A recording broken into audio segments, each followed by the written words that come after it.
So, we say, you have 3 chronic conditions and I really do want you to get pregnant.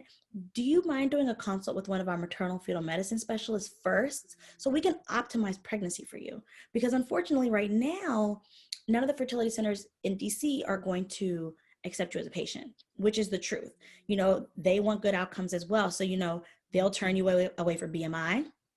They might turn you away for certain chronic medical conditions. And that took a while for me to learn because I was like bright-eyed and bushy-tailed. I'm like, look, her AMH is good. She's going to get pregnant. Off you go. And they're like, Monica, you do realize she's a transplant patient, right? We gotta talk about this. I'm like, oh, okay. What kind of Not transplant? Really. But I'm sorry? What kind of transplant? I mean, we've had, so we do high risk in our practice. So I've had kidney transplant patients. I've had patients on dialysis who are pregnant. We have, yeah. We see some really high risk patients. That being said, this patient wasn't actually a transplant patient, but it's an exaggeration to say that sometimes, the big picture is not something that we see because it's just not what we do every day.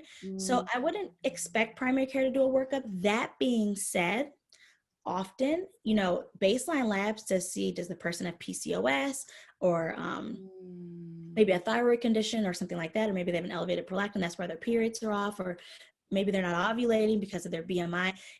I do believe primary care has a great role in kind of saying, from our standpoint, you're pretty healthy. Let's send you to GYN and just see from their standpoint what it's looking like.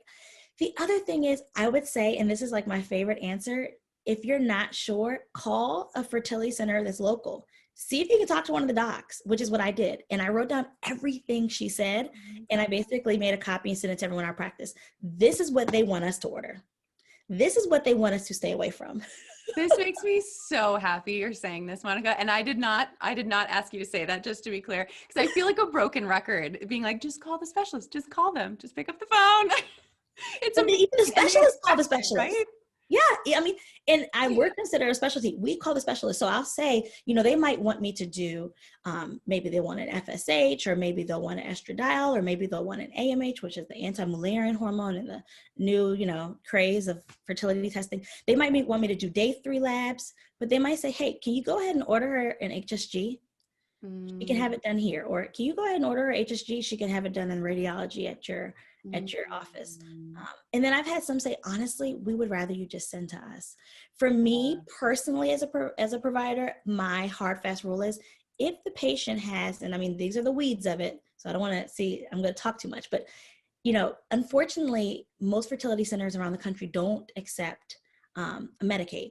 Yeah, I think that's the tricky part about fertility. It's like, I never know where the line is. And I'm like, I can do some, but I don't know where the hard stop is going to be and how much you're going to be on the hook for. So I'd rather you just talk to somebody else who knows the full process. So for some of those patients who their insurance won't be covered at all at the fertility center, I find myself doing more. I'm ordering all the labs. I'm doing the HSG. I order the semen analysis, and I'm doing literally everything possible to try to get them pregnant. And if 6 months or so goes by and I'm like, I've really exhausted everything I can do, unfortunately, they'll have to pay out of pocket.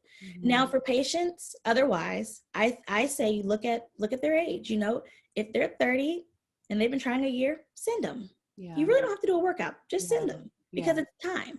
And really, we don't want to waste their time. And I always think about that. Am I causing harm to the patient? Am I doing well by the patient? If they've been trying to get pregnant for a year, let's go ahead and send them. Right. If they're 35 and they've been trying for 6 months, send them.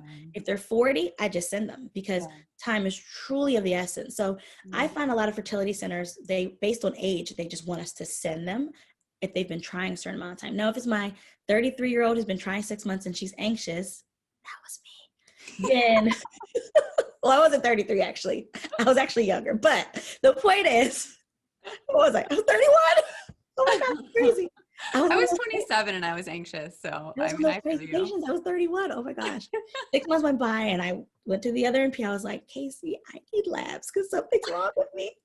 And nothing ended up being wrong. Everything was fine. It was a timing thing. So, for those patients, I say do the labs. Do an initial workup. But what I wish primary care providers knew, we're a team. So I'll definitely say that, kind of lean on each other. As far as it goes with pelvic exams, I always tell primary care NPs, if you're going to do a pelvic exam, go for it. If they have a GYN, you don't have to. I mean, it depends on your own personal practice, but if they're going to see their GYN that year, we can do the breast and pelvic exam. And I share a lot of patients with our primary care NPs, and they don't do breast or pelvic exam on those patients, and because they know that I'm going to see those patients. Yeah. But if you are everything for that patient and you're doing head to toe, if they have never had their cervix removed, it's there. Yeah. They have cervix. It's there. Just take a deep breath. If you're thinking of a circle, kind of a circle, as the vagina, go way deep, deep, low, low, low, and kind of slowly put the speculum up. So if the speculum looks like this, you want to go low, open it up, and boop, you're going to see the cervix. And I tell my students, I'm like, there's a cervix in there. Don't worry. Just take your time. Sometimes you need a longer speculum. Sometimes you need them to put their fist under their bottom. Sometimes they need to scoot closer down the table. But if you're doing exams, there's a cervix unless it's been taken out. Yes. And actually that brings to one of the questions from people, which is, I'm going to reference it specifically. So do you still perform PAPs on women that have had either a full or partial hysterectomy? It's like the question of the ages. This is the perfect segue. We're doing speculum, cervix, and now we're talking inner cervix. That is truly, that's the question of the year. It's the question of the decade. It really is. I talked about this when I was a brand new grad. Yes. And it's still like in the air. Yes. The answer is twofold. So do I perform pap smears on women who have had a full or partial hysterectomy?